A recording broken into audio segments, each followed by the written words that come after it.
As Mario Gotze walked onto the pitch in the 2014 World Cup final, manager Joachim Löw told him, "Go and show that you're better than Messi." Now, of course, he went on to score the goal that won Germany the World Cup that night. But he wasn't better than Lionel Messi, and his career over the following decade was marked with struggle, disappointment, and frustration. 11 years later, however, things are different. So this is the story of the fall and then rise of Mario Gotze.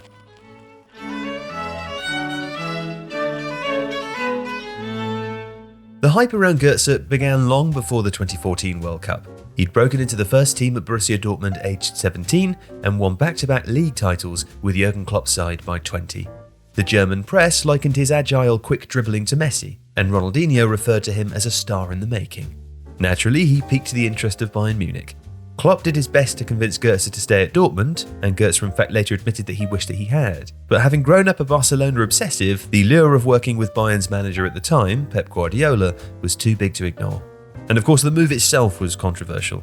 Bayern had already built a reputation for weakening their Bundesliga competitors by signing their best players, and Gotze was viewed as just the latest example in that trend. Such was the emotion that after the move, Götze's family even needed police protection outside their home for a time. But his first impressions were complicated too. During his unveiling in Munich, Gotze wore a Nike t-shirt that clashed with Bayern's iconic Adidas sponsorship. Fair or not, for some this created the perception of a player who was more motivated by finance than football. And on the pitch there were also difficulties. Gotze had wanted to work with Guardiola, but unknown to him at the time, Guardiola had actually wanted to sign Neymar that summer instead. And when Gotze failed to live up to those standards, he found himself on the bench for the biggest games. That was a pattern that continued into the World Cup. Gotze had played just 53 minutes in the knockout stages and described the nights before the final as the saddest he'd ever felt in his career. And then of course came the goal.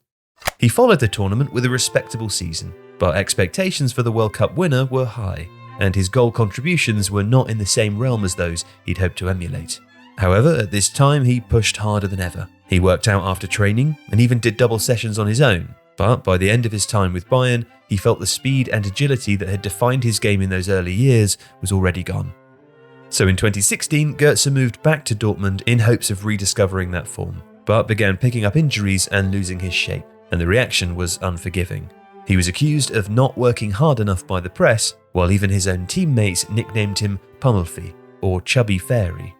Gotze's response was once again to train harder, but his symptoms had now deteriorated into fatigue, rapid exhaustion, and low motivation. Keen to understand his decline, he did blood tests, which revealed that he was actually struggling with a muscle disorder called myopathy.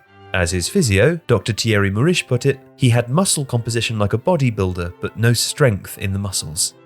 What followed was a 5-month hiatus, and for the first time since bursting onto the scene at 17, Gotze, who'd taken just 20 days off after the World Cup final, was forced to pause.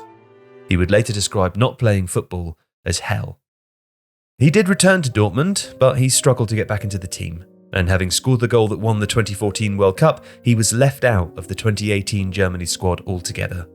And 2 years later in 2020, he left Dortmund when his contract expired. Bayern again showed some interest alongside Manchester United, but as the transfer deadline approached, Gotze was faced with the very real possibility of not having a club for the first time in his career. Eventually, he accepted an offer from PSV and he moved to the Netherlands.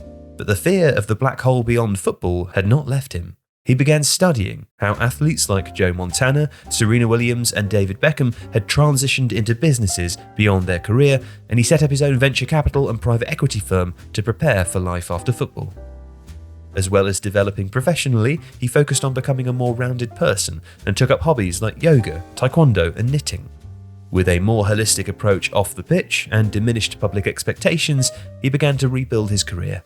Now, his numbers were still not spectacular, but with 52 appearances for PSV in the 2021-22 season, he was able to prove that he could play consistently again, and he even earned himself a shock call-up to the 2022 World Cup squad.